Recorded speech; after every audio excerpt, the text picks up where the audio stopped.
Entonces, en esta pregunta teníamos una figura que es DEF, que se dice homotética de ABC. ¿Qué quiere decir eso? Que DEF es producto de una homotecia sobre ABC y respecto del punto 4, menos 1. Entonces, ¿dónde estaría el punto 4, menos 1? Estaría como por acá. Por acá. No voy a ser exacto en ponerlo. 4, menos 1. Ahí estaría el punto. ¿Qué quiere decir eso? Que si yo trazo los segmentos que van desde el punto hasta los vértices, fíjate que ahí está el ángulo recto y acá también está el ángulo recto. Por ejemplo, si trazo esa figura, entonces, ¿qué es lo que vamos a obtener? ¿Cuál sería la figura, el segmento de la homotecia? Sería el... ya. Este es el centro de homotecia. Entonces, OE partido por OB es la constante que se llama razón de homotecia. Ya. ¿Qué cosa? No, pues cae un número. O es el punto de homotecia, el centro de homotecia, que es el 4, menos 1 que está acá. Pero 4, menos 1 no es un número. Es un punto. Entonces tenemos que encontrar esa división entre esos dos segmentos. Para eso debemos considerar, por ejemplo, que en el plano cartesiano, cuando yo trazo, por ejemplo, el segmento que va acá, hasta acá abajo, va a ser paralelo al eje Y, ¿cierto? Ya, y si trazo este para acá, va a ser paralelo al eje X. Entonces, esto de acá va a ser un ángulo recto, ¿cierto? Ya, por lo tanto, se forma un triángulo rectángulo. Al final, la estrategia para calcular OE y OB va a ser formar triángulos. La hipotenusa de cada triángulo. Porque con este triángulo de acá puedo encontrar la hipotenusa OE y con el otro puedo encontrar la hipotenusa OB. ¿Sí? Entonces veamos cuánto mide cada uno de los segmentos para calcular OB y OE. OE sería igual a ¿qué cosa? OE al cuadrado por Pitágoras, que es la hipotenusa, sería igual a la suma de los catetos al cuadrado. ¿Cuánto mide esta distancia? Esto va desde el 4 hasta el 8. 4. Y esta va desde el punto que es 5 hasta el menos 1, ¿cierto? ¿Cuánto sería esa distancia? Sí. 6, perfecto. Entonces ahí ya podemos encontrar el valor de OB,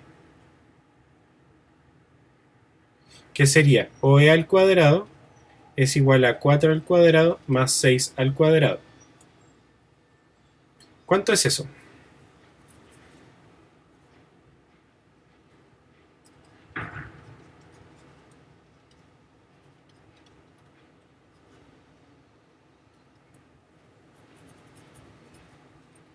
$52.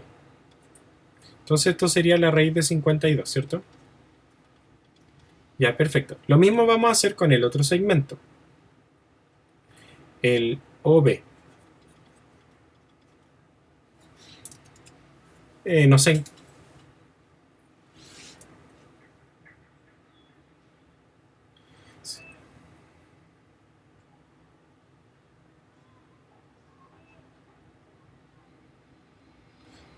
Perdón, esto OB, sí, perdón.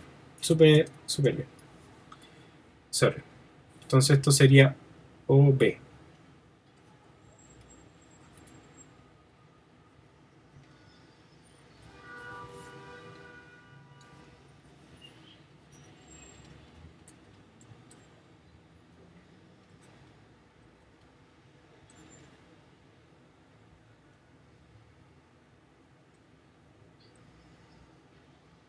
¿Cuánto sería el otro cateto? 3, ¿cierto?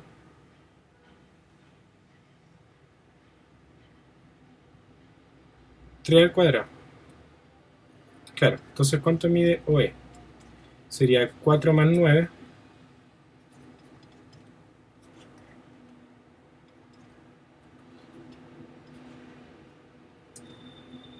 No, está mal, po. 4 más 9, ¿cuánto es? OE es 13. Entonces, la razón de homotesia es OE partido por OB, que sería... Claro, y eso hay que calcularlo. Como son raíces con igual índice, es 13 partido por 52. Y eso habría que calcularlo. 13 partido por 52, ¿cuánto es? Viendo la alternativa, habría que ver si una es el doble del otro.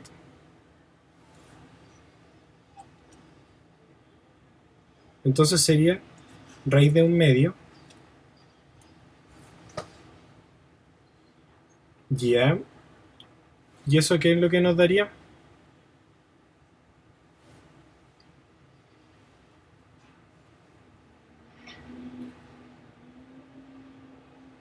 Ah, ya.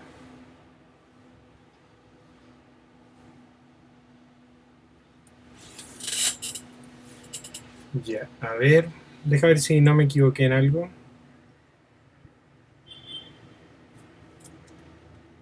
Ah, ya.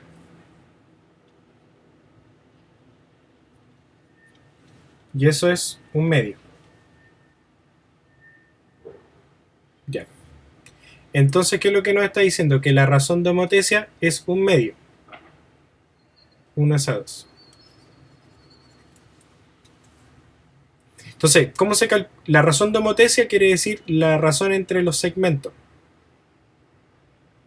Entre los segmentos que están en la homotesia, que sería desde el centro de homotesia hasta la figura resultante, partido por desde el centro de homotesia hasta la figura original. Dice, en la figura 9 se muestran dos homotesias. Ahora hay dos homotesias dentro.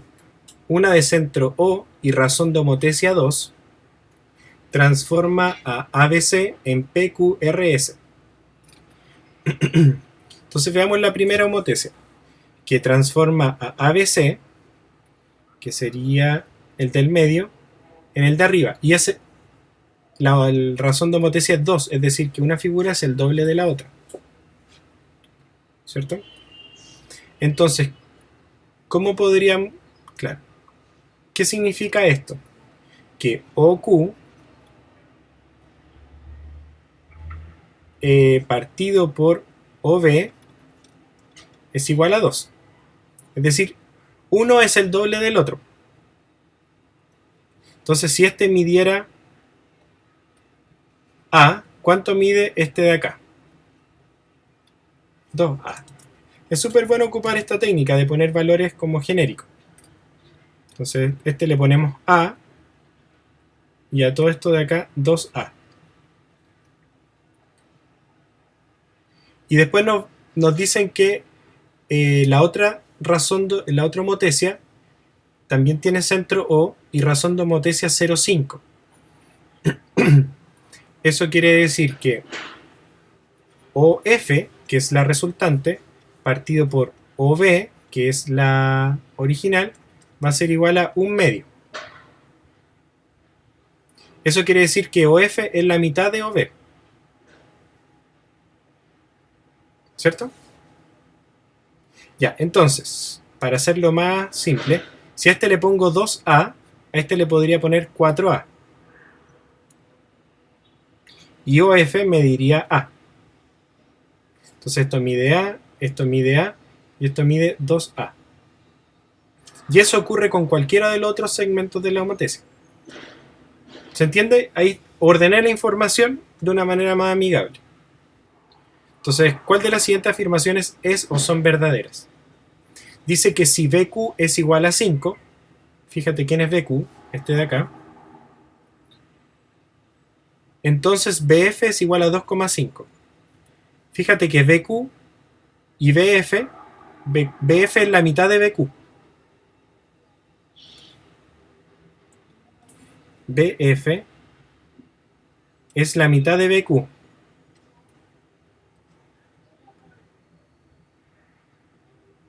Entonces, está bien, pues si BF mide 2,5, BQ mide el doble. Está bien.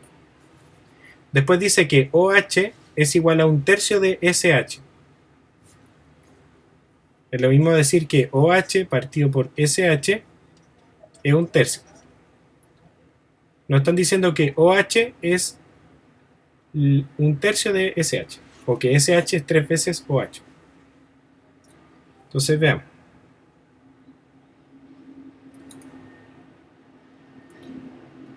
OH sería lo mismo que OF.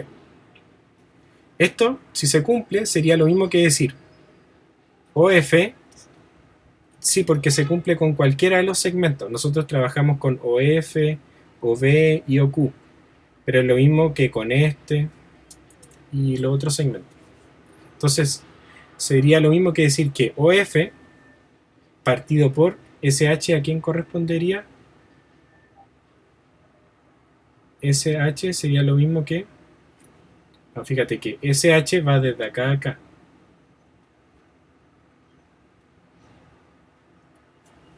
FQ. Y claro, dijimos que OF era A y FQ van a ser 3A. Es un tercio.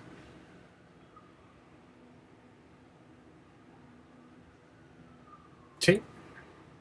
Entonces ese también sería correcto. Y la última dice que EH es paralela a PS. EH es esto de acá y PS es esta de acá. Y si van a ser, si son paralelas, porque este ángulo de acá es el mismo que este ángulo de acá. Entonces sí son paralelas y por eso son las tres correctas. Ya. Entonces lo más básico en la congruencia es que tengan la misma medida de ángulos interiores y aparte la medida de los ángulos exteriores, o sea, de los lados también son iguales. Entonces veamos si podemos aplicar algún criterio entre el triángulo 1 y el triángulo 2. Fíjate que tiene 70 y 80, por lo tanto, el otro ángulo también lo tienen en común. ¿Qué cuánto mediría? Los tres triángulos tienen ángulos interiores 70 y 80 grados. Entonces este ángulo de acá va a medir lo mismo que este ángulo de acá y que este ángulo de acá. ¿Cierto? Ya, por lo menos son semejantes porque tienen la medida de los ángulos interiores igual. O sea, lo mismo ángulo interior. Ahora hay que ver si son o no congruentes. Entonces, ¿cómo lo podemos ver?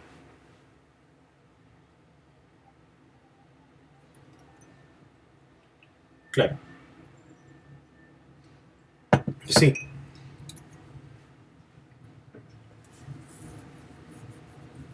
Sí. Porque aparte de tener la misma forma, tienen la misma medida. Son del mismo tamaño. Entonces, ¿cómo lo vamos a verificar? Tenemos un lado que mide 10 centímetros. Entonces fíjate que aquí tengo un ángulo de 70 y el otro ángulo azul de 30. Y aquí tengo el de 70 y el ángulo azul. Y que entonces aquí tendríamos el criterio ALA. Lado, ángulo, lado. Entonces por ángulo, lado, ángulo, el 1 y el 2 son congruentes.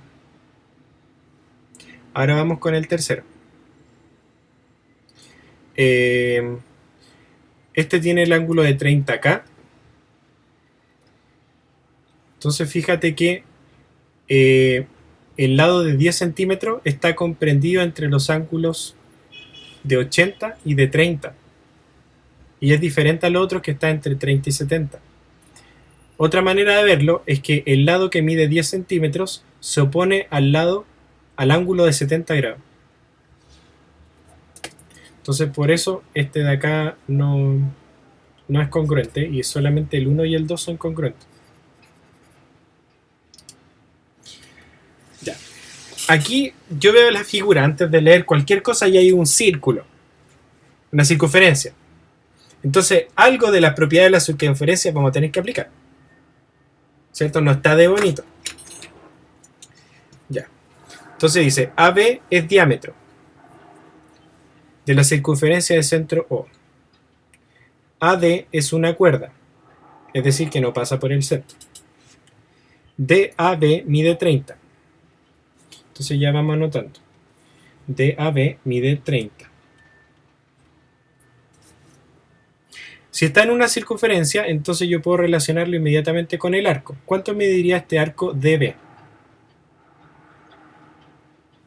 60. Entonces ese arco mide 60. Dice, la recta FD es tangente a la circunferencia en el punto D. Ya, son tangentes.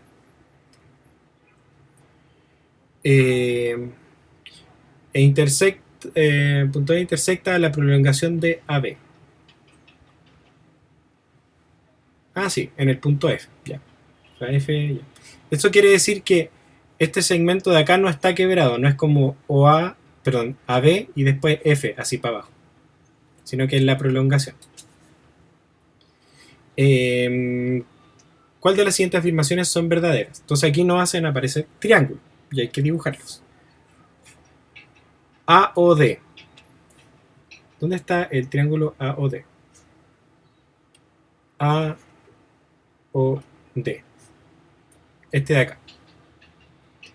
El otro es el FBD. FBD. Este de acá. Y el ADF. O sea, un tercero más. Pero vamos con... Sí. Dice que son semejantes entre sí. El AOD, BDF y ADF. ADF. Es el más grande. Entonces vamos completando los primeros, la información. Dice que son semejantes. En ese caso, podemos ocupar el criterio más simple de semejanza, que es ángulo-ángulo. Ya. Veamos el triángulo AOD. ¿Qué tipo de triángulo es? Fíjate que AO y OD son radios. Es un isósceles, entonces este también mide 30. Y si este mide 30, esto mide 120. Y si esto mide 120, esto mide 120. Ya. Y ahora vamos al otro. El FBD. ¿Qué podemos hacer con el FBD?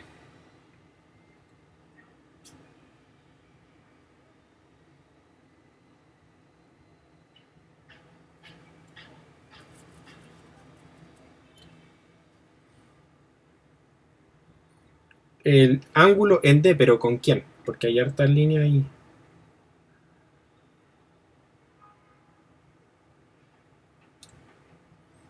¿Perdón? ¿Cuál?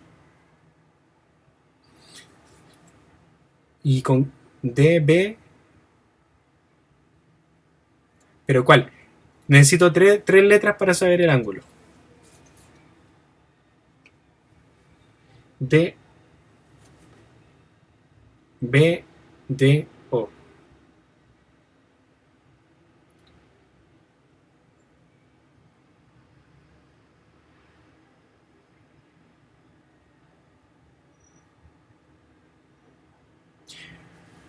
Ah, ya entendí. Ya. Sí. El ADB, este que está aquí, es rectángulo. Entonces este mide 60. Este de aquí mide 60.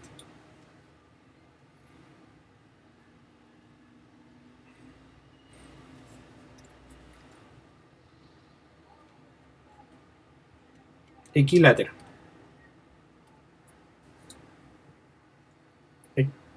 Sí. También es acutángulo.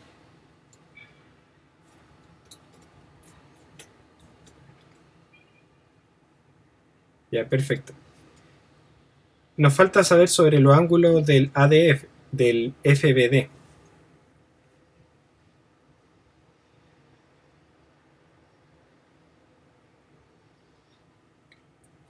Este de acá mide 120. Entonces ahí ya tenemos un ángulo igual. Ahora nos falta saber los otros. Por ejemplo, el ángulo en F, ¿de qué tipo es? El ángulo que se forma en el punto F. Es un ángulo exterior a la circunferencia. Y los ángulos exteriores se calculan como la semirrecta entre los dos arcos que comprenden. Fíjate que el ángulo DFB comprende el arco de 120 grados y el otro de 60. ¿Sí? Entonces el ángulo BFD lo podemos calcular como 120 menos 60 partido por 2. En la semirrecta, claro. Entonces esto da 30. Entonces este mide 30 y este también mide 30. Son semejantes. Tienen la misma medida de... Ya, es que congruencia es un caso particular de semejanza. Cuando la proporción entre los lados es 1:1, ahí son semejantes, proporción 1, pero también son congruentes. La congruencia es un caso particular de semejanza. Entonces ya tenemos estos dos que son también. Ahora nos falta ver el ADF. El ADF es el triángulo grande. Y de hecho fíjate que tiene 30 y 30. Entonces también es. No. Sí. Son semejantes. La segunda dice que los triángulos ODF y BDA son semejantes entre sí.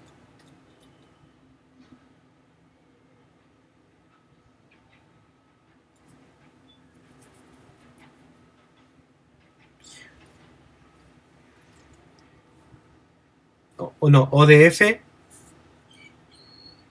30, 60, 90, claro.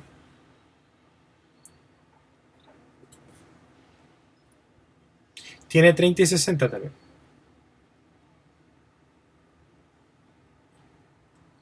No. No, o sea, no sé si te equivocaste al decirlo o estás pensando otra cosa, pero el BDA es este de acá. Fíjate en dos ángulos de él. Tiene uno de 30 y otro de 60. Y el otro, que es el ODF, tiene uno de 60 y otro de 30. Entonces también son semejantes. Y después dicen que el ángulo ADF es rectángulo. Imposible, porque hasta ADB es 90, entonces en ADF va a ser más grande el ángulo. Por lo tanto, no es.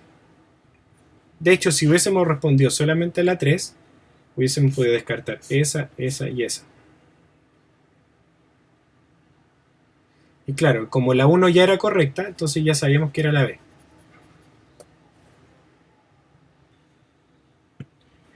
Ya, ¿qué es lo que tenemos? De la primera urna se van a extraer dos bolitas. De la primera, de acá 2 y de acá 1. Con tales tres bolitas se desean formar números de 3 cifras. ¿Cuántos números de 3 cifras se pueden formar si las dos primeras cifras deben ser bolitas de la primera urna? Fíjate que cuando yo formo números, aquí sí tengo que contar el orden, ¿cierto? O sea, voy en todas las urnas. Sí, aquí sí importa el orden, tengo que considerarlo. Porque el número 01 no es el mismo que el 10. Entonces, ¿qué tipo de combinación es? No es combinatoria, es variación, porque tengo que contar. Entonces, ¿qué es lo que estoy haciendo? Tengo una variación. Primero voy a ver cuántas posibles combinaciones tengo de dos cifras acá. Entonces sería una variación de 3/2, creo que se escribe así.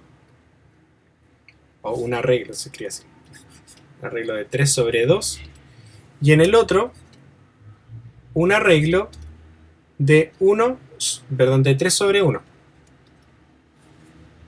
Ya, de 3 sobre 2, ¿cuántos son? Entonces, 3 factorial.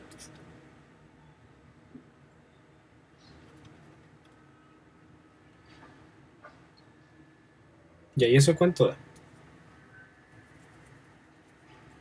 6. Entonces, de acá yo puedo formar 6 números, 6 combinaciones diferentes de pares.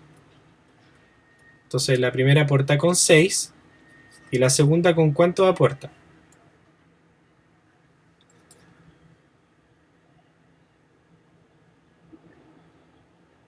Con 3. Claro, estoy sacando de a 1. Entonces, te aporta con 3. Entonces yo diría que al combinar estas dos agrupaciones es 6 y 3, que es 6 por 3, que es 18. Es lo mismo que las camisas y los pantalones. Tomo las parejas y las combino con cada uno de estos.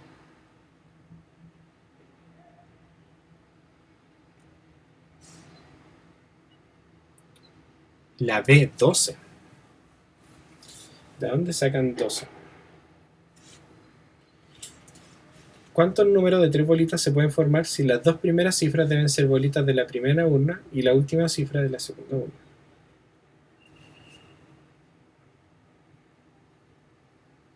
$12. A ver. Yo también me habría equivocado en lo mismo. ¿Por qué? El primero es un arreglo. El segundo también. Entonces voy a hacer la manera como más pedestre nomás. Sería 0,1, 0,2. 1, 2, 2, 1. Perdón, 1, 2, 1, 0.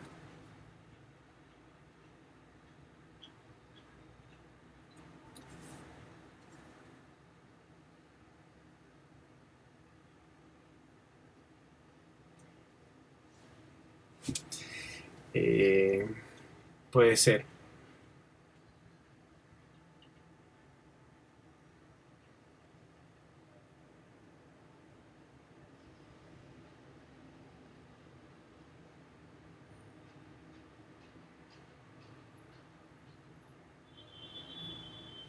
Ah, claro, la parte como más... Sí, probémoslos todos, po. Deja escribirlos todos. Sería 0,1, 0,2, 1... Aquí lo escribo al revés. 1, 0, 1, 2, ¿cierto? Y el otro sería 2, 1, 2, 0 y 2. Y del otro lado tenemos 1, 6 y 4. Entonces los números son 0, 1, 1, 0, 1, 6, 0, 1, 4. Y por cada uno tenemos eso. Quiero ver si se repite. 0, 2, 0, 2, 1, 0, 2, 6, 0, 2, 4. Después tenemos 1, 0, 1, 1, 0, 6, 1, 0, 4.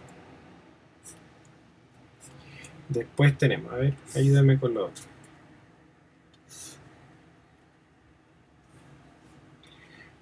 1, 2, 1, 1, 2, 6, 1, 2, 4.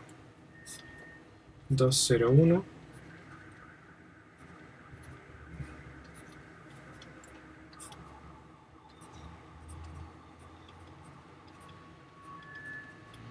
Dos, 14. Y ahí nos dan los 18 combinaciones. O sea, el cálculo está bien. Ahora, la parte como ya hilando fino sería que ninguno de estos es un número de 3 cifras. Eso es lo que tú me... ¿Ya lo? Sí. Ya, aquí, aparte de todo, tenía que ocupar otro concepto más. Yo igual consideraría que el 011 es un número de 3 cifras. Porque si me dijeran cuántos números enteros de 3 cifras se pueden formar, ahí yo diría sí, porque el 0 1, 1 es 11. ¿Cuántos números de 3 cifras? Claro. Sí, es como jugar al detalle. Pero está bien.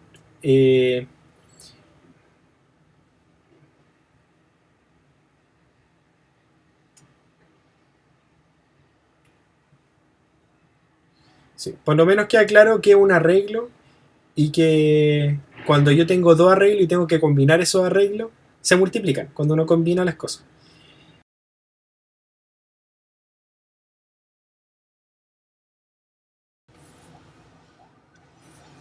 Ya. Ya, entonces si hacemos la tablita sería el 1, el 2, el 3, el 4, el 5 y el 6. El 1, el 2, el 3, el 4, el 5 y el 6.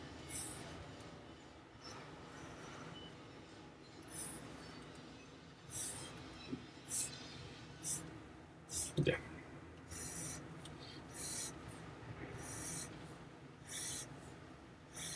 Y estamos viendo los casos donde la suma da 5, que sería 2 y 3.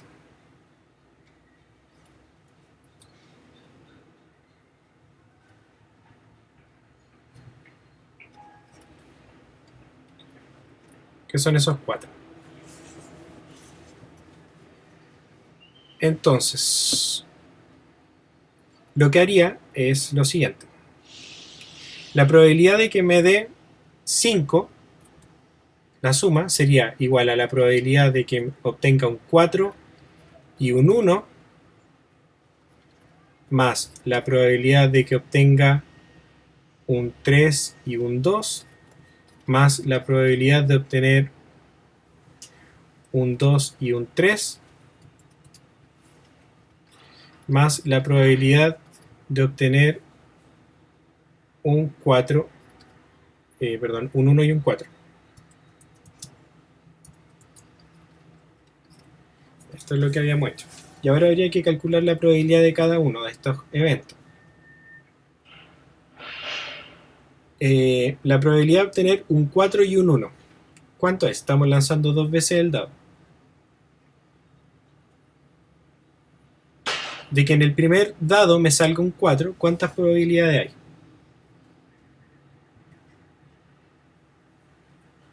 Un sexto. Eso sería en un dado normal. Pero este dado está cargado. Entonces, ¿cómo quedan distribuidas las probabilidades? Y este es el caso donde se va a diferenciar todo esto. Lo voy a dibujar para que quede más claro.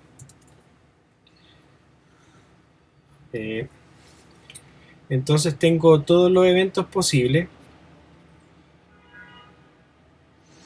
Que tengo mal pulso. Ya. Y aquí están sus probabilidades. Entonces el 1, el 2, el 3, el 4, el 5 y el 6. Esos son los eventos posibles para cualquier dado. ¿Cuál es la probabilidad de obtener un 1? Sería 1 de 6, pero está cargado. Es más probable obtener un par. Perdona, la probabilidad de impar, ¿cuánto era?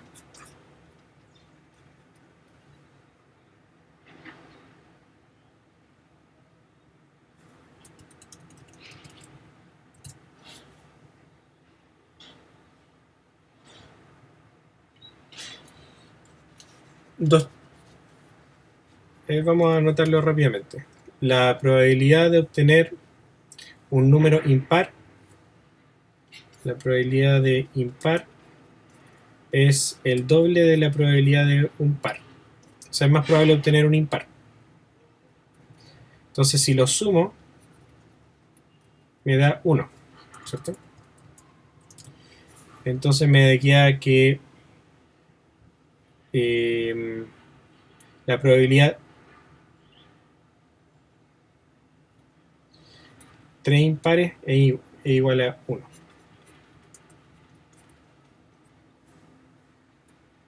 Eso es un par más un impar. Claro. Eso está bien.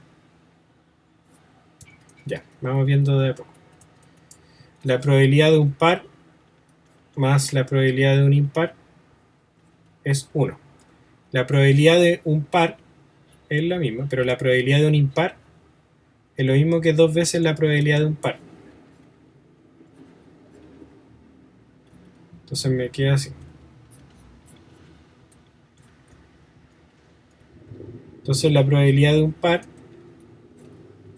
es 1/3.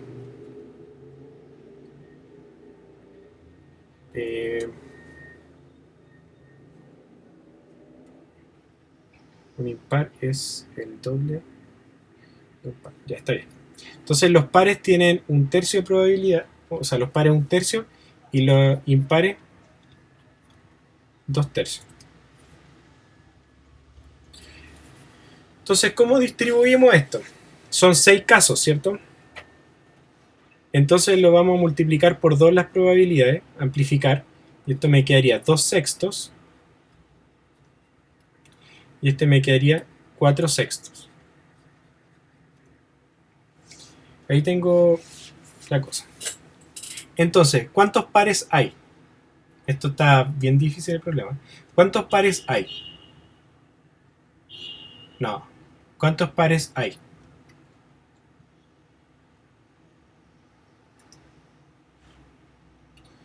Hay 3 de 6.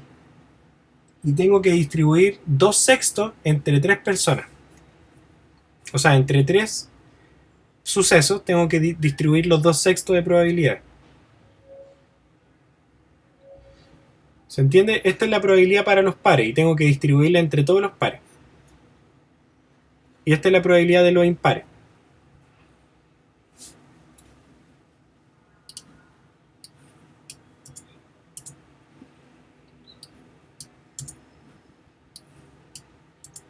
A ver. Los 2/6 los tengo que distribuir en 3.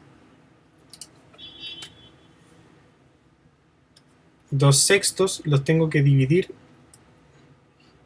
Entonces, claro, 2 partido por 18 es la probabilidad de cualquier par, que es lo mismo que un noveno. Entonces, los pares tienen un noveno. Entonces serían un noveno y un noveno. Y la probabilidad de los impares era 4/6. Entonces hay que distribuirlo en los 3 casos. Por lo tanto, los 4/6 los dividimos en los 3 y me da 4/18.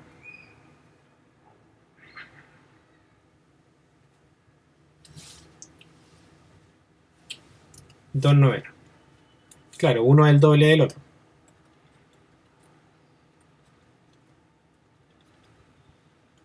Y si sumamos, esto me va a dar un entero. 2 novenos más 1 noveno. Entonces 2, 3, 4, 5, 6, 7, 8, 9. Da 9 novenos. Ya. Muchos conceptos, entonces vamos a hacer el problema lentito. La probabilidad de que sume 5 era cualquiera de estos casos, ¿cierto? Entonces había que sumar cada caso. Y ahora veamos cuál es la probabilidad de cada caso. La probabilidad de que me salga un 4 y después me salga un 1 sería, claro, entonces sería 1 noveno por 2 novenos. Más la probabilidad de que me salga un 3 y después un 2. Lo mismo para cada caso, ¿cierto? Entonces cada uno de estos tiene la misma probabilidad, que es 1 noveno por 2 novenos. Y esto lo tengo que multiplicar por ¿cuántos casos favorables? 4. 4. Ya, entonces esto me da 8. 8 es un noveno. 9 por 9 son 81. Entonces, eran 881. Terrible largo el ejercicio, pero muy, muy interesante en todas las cosas que había que mezclar. No, demasiado largo. Lo que podrían haber dicho es, se tiene un dado cargado de tal manera que la probabilidad de obtener un número impar es siempre el doble de obtener un número par. Entonces te vas a preguntar, ¿cuál es la probabilidad de de obtener 4.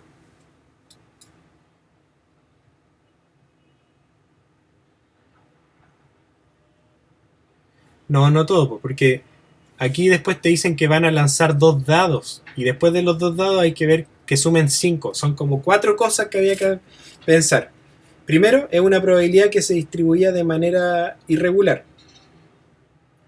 O sea, uno tenía más probabilidades que el otro. Los pares que los impares. Después, se lanzaba 2 veces ese dado. Y para esas 2 veces había que ver cuáles casos sumaban 5. Habían 4 casos favorables. Y aquí es donde yo te... Si lo hubiésemos hecho de nuevo, ya entendiendo el problema, sería algo así. Tienen que sumar 5. Entonces los casos favorables era que me saliera un 1 y un 4 y un 1, un 3, un 2 y un 3. Esos son todos los casos. Ahora yo tengo que ver cuál es la probabilidad de cada uno de estos. Como el dado está cargado, entonces teníamos que distribuir la probabilidad de tal manera que en uno fuera el doble que el otro. Entonces aquí tengo los casos favorables y sus probabilidades. Entonces, en el caso de... aquí tengo el 1, el 2, el 3, el 4, el 5 y el 6. Eso fue como resumen lo que hicimos. Después, habría que ver que los pares... ¿Quién eran más probables, los pares o los impares? Los impares. Porque dice que un número impar es el doble de obtener un número par. Entonces, si hiciéramos el juego de que a cada uno le corresponde un 1. O sea, la base es 1. Entonces, ¿qué dice? Que los números impares son el doble de probabilidad de obtener un par. Entonces, este le voy a poner un 2. Y así lo haría yo. Le pongo un 2, un 1. Un 2, un 1. Un 2, un 1. ¿Pero de cuántos? Entonces lo sumo el total. ¿Cuánto suma esto? 2, 3, 4, 5, 6, 7, 8, 9. Entonces, de un total de 9, a este le doy 2 y a este le doy 1.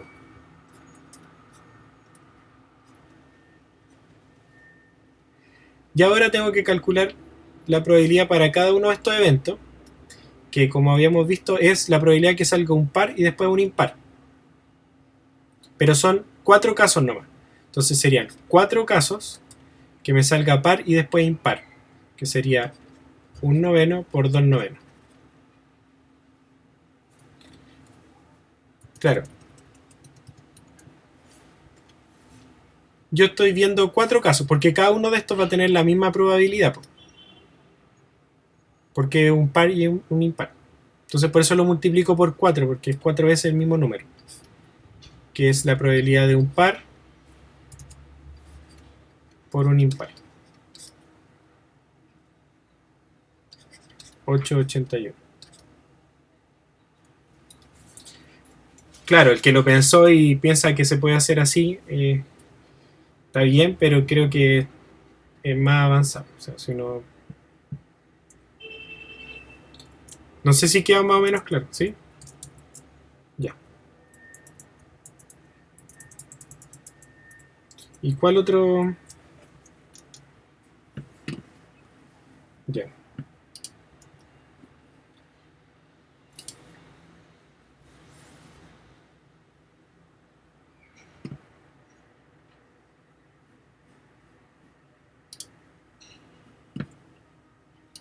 Sí. O sea, hay que primero ver si los sucesos que estoy tratando son excluyentes o son independientes o son dependientes. Como que esos son los casos. Dependiente, independiente, excluyente o no. Y en base a eso, uno toma las decisiones de cuando te piden la probabilidad de que ocurra algo y otra cosa. Dime.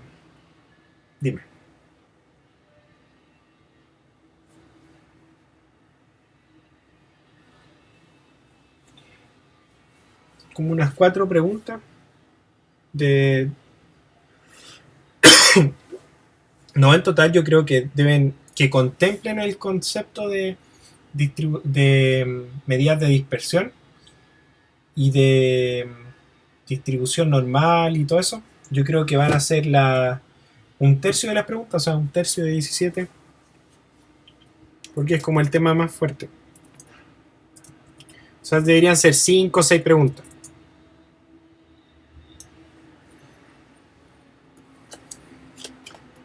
Sí, van a haber de eso. O sea, entre todas unas 5 preguntas. 6 preguntas. Dos. Sí. Una que está una distribución normal estandarizada y una no estandarizada.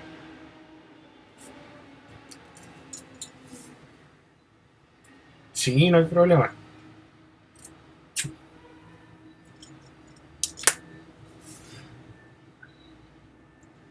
Sí, eso a todos les cuesta. No eres la única. No va a sí, incluso podría pasar de que. O sea, no, sí, bueno. Puede pasar que no lo pregunten, pero yo creo que hay temas que son más generales, como que el intervalo de confianza, que es probable que aparezca y es probable que no aparezca. Pero hay otros temas más importantes como los conceptos generales de probabilidad y cómo se calculan que debería ir manejándolos más, como, eh, como interiorizándote en los conceptos. Entonces, por ejemplo, leerte la guía que te mandé, que era de probabilidad clásica, o sea, entre todas las guías que te mandé en ese link, hay 3 guías de probabilidad. Está la probabilidad clásica, probabilidad condicionada, eh, probabilidad experimental. Como está, está escrito como para que uno vaya partiendo desde cero.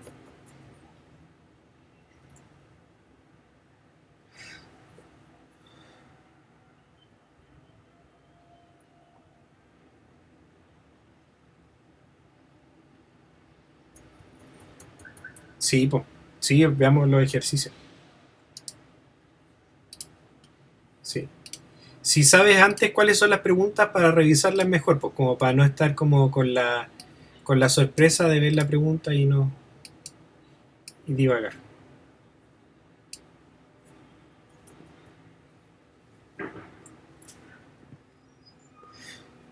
Ya, pues,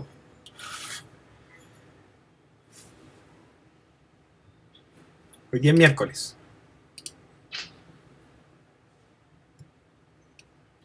Eh, puedo el jueves, si no hay problema. Puedo mañana o puedo. Creo que no. O sea, puedo el viernes y no el jueves, al revés, un poquito más temprano.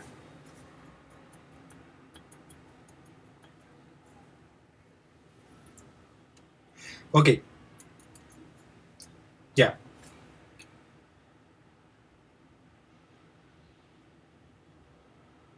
Pero un estudio suave, leer. No, leer los conceptos.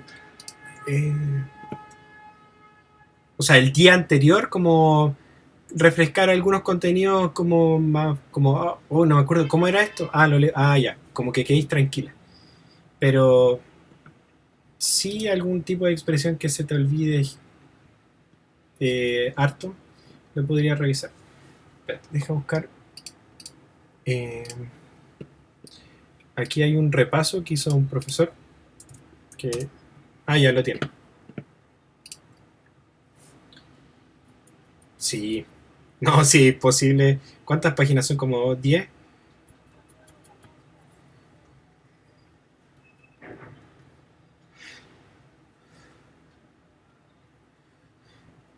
Sí, a ver. Pero por lo menos hay que tener en cuenta eso. Ya, que esté muy bien. Ya. Sí. Chao.